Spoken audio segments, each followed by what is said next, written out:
update po dito sa may Tutuban Station po. O ano kaya nangyari po, mayayari po sa Tutuban Mall.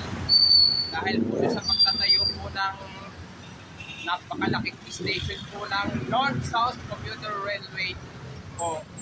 At huwag niyo po kalimutan mag-comment po kayo ng lista po. At huwag niyo po kalimutan i-follow nyo na po ang aking Facebook page, TikTok page, Instagram page. At isubscribe nyo rin po ang aking channel po. Tara po, silipin po natin yung mga ano po doon, kung apekto po yung talaga po yung ano, yung Tutuban Mall o hindi po.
Ito po, bali, kung ano po, yung ang Tutuban Mall po, kung medyo may maapektuhan rin po. Gawa po kasi po noon, yan po itatayo, dito din po itatayo po yung napaka-laking station po ng para po sa North-South Commuter Railway po. Pero lalatagan po ulit po yung release po lalo na po yung pero pang cargo na lang po siya. Pero nasilip po natin po yung trend na Del 5007, Imo 4 at Inca po. Pero yung locomotive na Del 5007 ay magiging panghatak sa pang-cargo train po siya. At huwag niyo po kalimutan mag-comment po kayo. At huwag niyo po kalimutan please like, share, and subscribe po dito sa aking YouTube channel po. Thank you for watching. God bless you all po.